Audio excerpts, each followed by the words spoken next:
Vice President and the Secretary of Education. Oh, please sit down. Secretary of Education, and we thank you very much for that most thorough and insightful report. And it gives us certainly a baseline. It may not be the best news that we had hoped to receive, but nonetheless, it shows us the directions in which we need to go. Senate President Mig Subiri, the other members of the Senate who are here today, the Excellencies of the Diplomatic Corps, members of the Cabinet, the Chair of the Senate Committee on Basic Education, Senator Sherwin Gatchalian, Pasay City Mayor Imelda Calixto Rubiano, Basic Education and Culture Chairman, Congressman Roman Romulo, and the other members of the House of Representatives, my fellow workers in government, ladies and gentlemen, good afternoon. It is an honor to join you today for the first part of the Basic Education Report. And it is particularly important, as we were noting during this, while the Vice President was speaking, that this has been the first conference of this kind for many, many years. And we deem it absolutely necessary that we have such consultations for the simple reason that we all know, must know the situation that we face and the many problems that we need to solve. And only again by working together can we get that job done. But at least the Department of Education, the Secretary in Daisara, our Vice President, has provided us with this starting point. And it is now up to us to take that starting point and go from that starting point and to all of the programs that we hope to implement in the very near future for our children.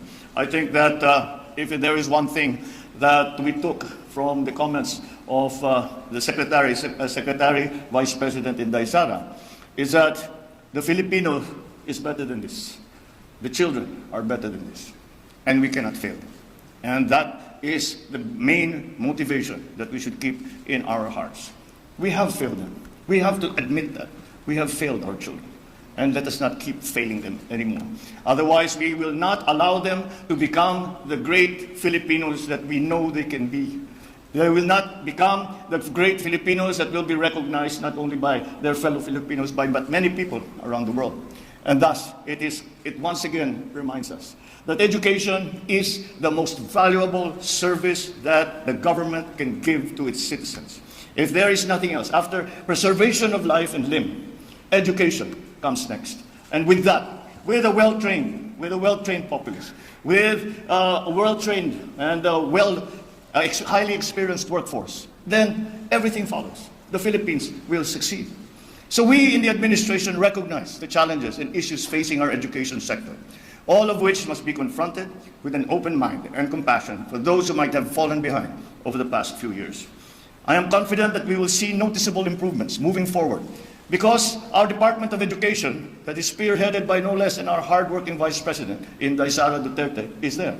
Let me also acknowledge and convey my deepest appreciation to the men and women of DepEd who are now in the hot seat because pinakilala na kayo ni Inday Sara sa aming lahat, kaya pagka magka-problema, alam na namin kung sinong lalapitan namin. But all of you, the associations and the country policymakers, the development partners, and all stakeholders for your collective efforts and commitment to pursuing quality education for all. I am pleased to see that you have gathered here for this very important event for the benefit of our learners. Your attendance is a manifestation that addressing our educational challenges requires not only a multifaceted approach, but also the active participation of all. It is my hope that my being here signals this administration's determination and commitment to bridge the gaps that currently exist in the education sector. Indeed, strengthening our education system warrants a whole of government, whole of society approach with the highest degree of proactivity, motivation, and perseverance. As our nation recovers and bounces back from the losses and adverse effects caused by COVID-19, we must now move full speed to equip our learners and educators with the capacity and tools they need to meet the challenges and opportunities we have in front of us. As many of you know, I have been traveling around and trying to bring to the consciousness of our friends and partners around the world of the potentialities of the Filipino worker and of the Philippines. And at every juncture, I am confronted by the challenge of that the central key to success is going to upskill and reskill our workforce. And that again brings us to the importance of education, not only as a moral imperative for government, but as a practical one. Because without that skilled workforce, we cannot compete and we cannot succeed. So I'm gratified to see that that has become a very large part of the plans that the DepEd has for the future. The pandemic also brought to our consciousness the importance of being able to adapt to new and changing realities, as well as unexpected circumstances. So again, we must consistently develop and adopt innovative paradigms and strategic reforms that will ensure the resilience of our educational landscape. We must first act locally in order for us to be competitive globally. We will work hard so that no Filipino is left behind. And to do even better, we will ensure that we are at par with the global standards in basic education. This endeavor will be at the forefront of our efforts to realize our vision of providing quality education for our children and for generations to come.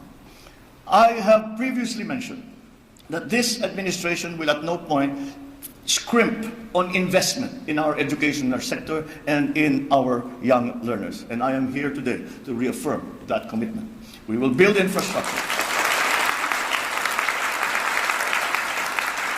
We will build infrastructure that will provide our learners, teachers, and the entire academic sector with a healthy and safe environment that is conducive to learning. We will also invest in our teachers. As we all know, that is part of our improving our educational system. If you saw the Senate President and myself talking earlier, we are already planning on how we get the school building program off the ground so that these deficiencies that we saw in the report will somehow be mitigated.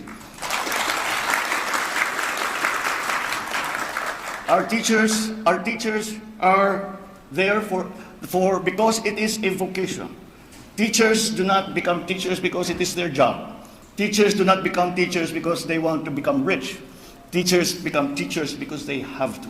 It is a vocation, and it is up to us to support them in that effort because they feel the need to educate young people.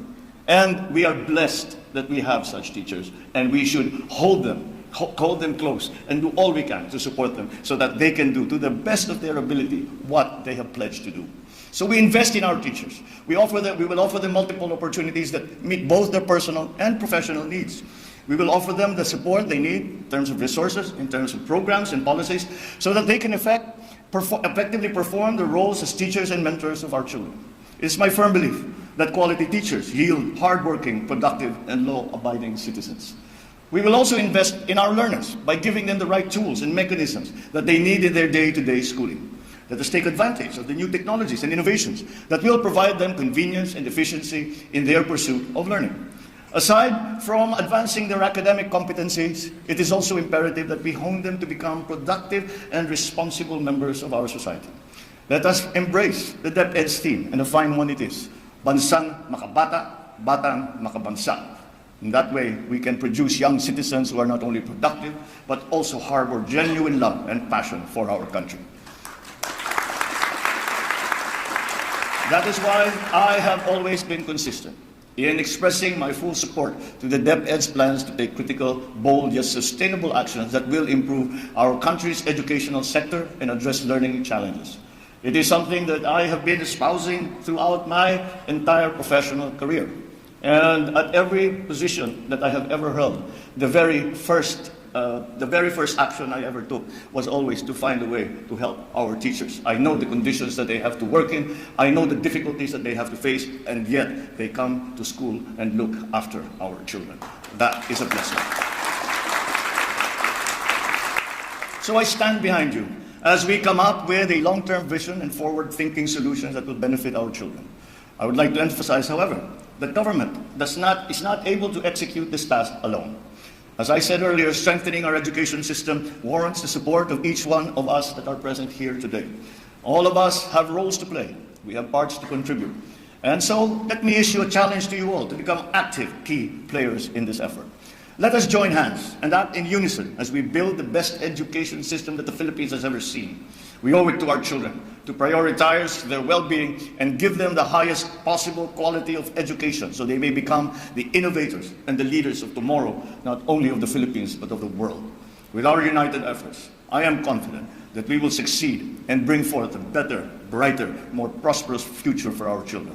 Maraming salamat po sa inyo. At yun na nga mga kababayan, ano na ang masasabi mo? Kung mayroon kayong hinaingat komento tungkol sa video na ito, please comment down below. Pag-uusapan natin yan sa comment section. At kung nagustuhan nyo ang video, ay huwag kalimutang mag-iwan ng like at i-share na din para mas marami pang makaalam sa makabuluhang video na ito. Maraming salamat.